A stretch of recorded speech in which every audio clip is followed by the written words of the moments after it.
दोस्तों finally SRK की Dunki theatre में लग चुकी है। और दोस्तों जब मैंने थिएटर में मूवी देखी तो तब मेरा एक ही रिस्पॉन्स था कि दोस्तों ये तो क्रेजी है, यानी कि ये बंदा पागल है अपने कॉन्सेप्ट के लिए, अपनी एक्टिंग के लिए। जहां पर ये हर बार आते हैं नया कॉन्सेप्ट लेके, हर बार हमें इमोशन कर जाते हैं और हर बार हमें इससे भी बड़ा फैन बना जाते हैं। और दोस्तों यही खासियत इन्हें बहुत ही बड़ा बनाती है और यही खासियत इन्हें लेजेंड बनाती है। और दोस्तों जहां पर इस मूवी के कॉन्सेप्ट की बात करें तो ये कॉन्सेप्ट ऐसा है कि हर इंडियन, हर भारतीय को ये मूवी देखनी चाहिए। और आप जानते हैं ना, राजकुमार हिरानी ऐसे ही टॉपिक को हमेशा से एक्सप्लेन करने में कितने माहिर है, यानी कि उनकी डायरेक्शन की कुछ बात ही अलग है। दोस्तों इस मूवी में हमें सब कुछ देखने को मिलेगा, रोमांस, कॉमेडी, इमोशन, दर्द, लव एंगल और एक सोशल मैसेज जो कि बहुत ही महत्वपूर्ण है। और दोस्तों सिर्फ मैं यही कहूंगा कि ये फुल्ली फैमिली ड्रामा मूवी होने वाली है। दोस्तों सबसे पहले हम बात करने वाले हैं इसकी स्टोरी की। दोस्तों स्टोरी क्या है? दोस्तों इस मूवी का नाम है डंकी।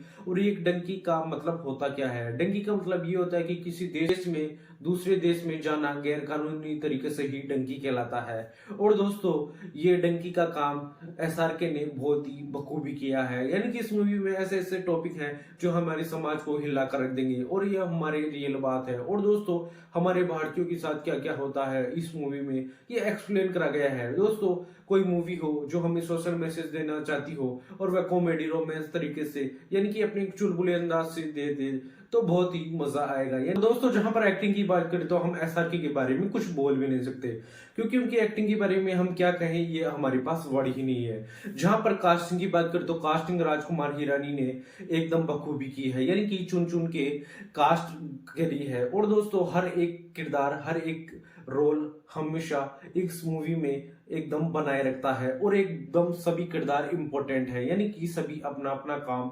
100% करते हैं। जहां पर विकी कौशल की बात करें तो उन्हें गेस्ट अपीयरेंस रखा गया है, जहां पर वह आते हैं कुछ ही देर के लिए लेकिन वह पूरी मूवी में अपनी छाप छोड़ जाते हैं और पूरे माइंड यानी कि विकी कौशल के बारे में चलता रहता है। और दोस्तों ये उनका किरदार इस मूवी के लिए बहुत ही इंपॉर्टेंट है। जहां पर आप जानते हैं ना, राजकुमार हिरानी हर मूवीज में एक ऐसा किरदार लेके आते हैं कि उनके किरदार पर पूरी मूवी ही बन जाती है। और दोस्तों इस मूवी में कुछ ऐसा ही होने वाला है। जहां पर मैं तापसी पन्नू की बात करूँ तो तापसी पन्नू के जो किरदार है वो मुझे थोड़ा सा 19-20 लगा, क्योंकि जहां पर इस मूवी की जो टाइमिंग है वो 2 घंटे 40 मिनट रखी गई है और ये पास्ट और फ्यूचर में हमें दिखाई जाएगी। जहां पर तापसी पन्नू का एक किरदार रहता है, यानी कि फ्यूचर का, जहां पर वह बूढ़ी है, यानी कि उनकी जो उम्र है वो बहुत ही ज्यादा है, करीबन 50 से ऊपर की, और उनकी जो एज है वो उनसे मेल नहीं खा रही, यानी कि जहां पर एक्टिंग है वह मतलब कि उस उम्र से,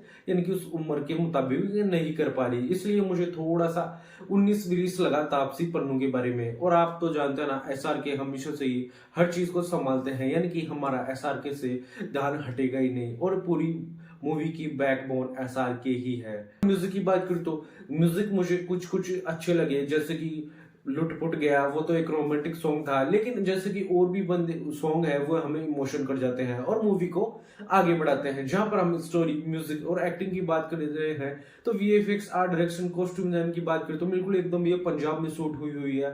पंजाब की जो लैंग्वेज है वो सभी बोलते हैं। और एसआरके की जो लैंग्वेज है मुझे थोड़ी सी 19-20 लगी, लेकिन आप जानते हैं ना, एसआरके एक्टिंग से ही पूरा ध्यान उनका खिंचता नहीं है, यानी कि उन पे पूरा फोकस रखता है। यानी कि मूवी बिल्कुल एकदम परफेक्ट है और मैं तो यही कहूंगा कि हर इंडियन, हर भारतीय को ये मूवी देखनी चाहिए।